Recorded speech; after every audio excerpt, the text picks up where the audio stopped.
Hello ನಮಸ್ತೆ. ಆಲೂ ಪರಾಟ ಅಂದರೆ ಯಾರಿಗಿಷ್ಟ ಇಲ್ಲ ಹೇಳಿ. ಕ್ವಿಕ್ಕಾಗಿ ರೆಸಿಪಿ ನೋಡೋಣ ಬನ್ನಿ.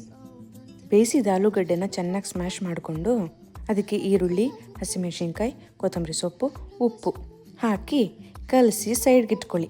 ಗೋಧಿ ಹಿಟ್ಟನ್ನ ಒಂದು ಬಟ್ಲಲ್ಲಿ ತಗೊಂಡು ಅದಕ್ಕೆ ಉಪ್ಪು ನೀರು ಹಾಕಿ ಚೆನ್ನಾಗಿ ಕಲಸಿ 1 ಸ್ಪೂನ್ ಎಣ್ಣೆ ಹಾಕಿ ಚೆನ್ನಾಗಿ ನಾದ್ಕೊಳ್ಳಿ. 20 ಮಿನಿಟ್ಸು ಅದನ್ನು ಮುಚ್ಚಿ ಸೈಡ್ಗೆ ಇಟ್ಬಿಡಿ. ಆಗ ಹಿಟ್ಟು ಚೆನ್ನಾಗಿ ಸಾಫ್ಟ್ ಆಗುತ್ತೆ. ಈ ಥರ ರೌಂಡ್ ಮಾಡಿಕೊಂಡು ಅದನ್ನು ಚಿಕ್ಕ ಚಿಕ್ಕ ಪೂರಿ ಥರ ಲಟ್ಟಿಸ್ಕೊಳ್ಳಿ. ಲಟ್ಟಿಸಿದಾದ್ಮೇಲೆ ಆ ಆಲೂಗಡ್ಡೆ ಮಿಕ್ಸ್ಚರ್ನ ರೌಂಡಾಗಿ ಈ ಥರ ಮಾಡಿಕೊಂಡು ಮಧ್ಯದಲ್ಲಿ ಇಟ್ಕೊಂಡು ಈ ಥರ ಎಲ್ಲ ಫೋಲ್ಡ್ ಮಾಡ್ಕೊಳ್ಳಿ. ಚೆನ್ನಾಗಿ ಈ ಥರ ಎಲ್ಲ ಸೈಡ್ಸು ಫೋಲ್ಡ್ ಮಾಡಿ ಅದನ್ನು ಮುಚ್ಚಿದಾದ್ಮೇಲೆ ಸ್ವಲ್ಪ ಮೇಲೆ ಗೋಧಿ ಹಿಟ್ಟನ್ನ ಉದುರಿಸಿ ಚೆನ್ನಾಗಿ ಅದನ್ನು ಲಟ್ಟಿಸ್ಕೊಳ್ಳಿ. ನಿಮಗೆ ಯಾವ ಶೇಪ್ ಬೇಕೋ ಆ ಶೇಪಿಗೆ ಅದನ್ನು ಲಟ್ಟಿಸ್ಕೊಂಡಿದ್ದಾದಮೇಲೆ ತವ ಹೀಟ್ ಆಗಿದ ತಕ್ಷಣ ಅದನ್ನ ಮೇಲೆ ಇದನ್ನು ಹಾಕಿ ಚಪಾತಿ ಸುಡೋ ಥರ ಇದನ್ನು ಸುಡಿ. ಅಷ್ಟೇ ರೀ. ಮೇಲೆ ಒಂದು ಬೆಣ್ಣೆ ಇಟ್ಕೊಂಡು ತಿಂದರೆ ಆಹಾ ಸೂಪರ್.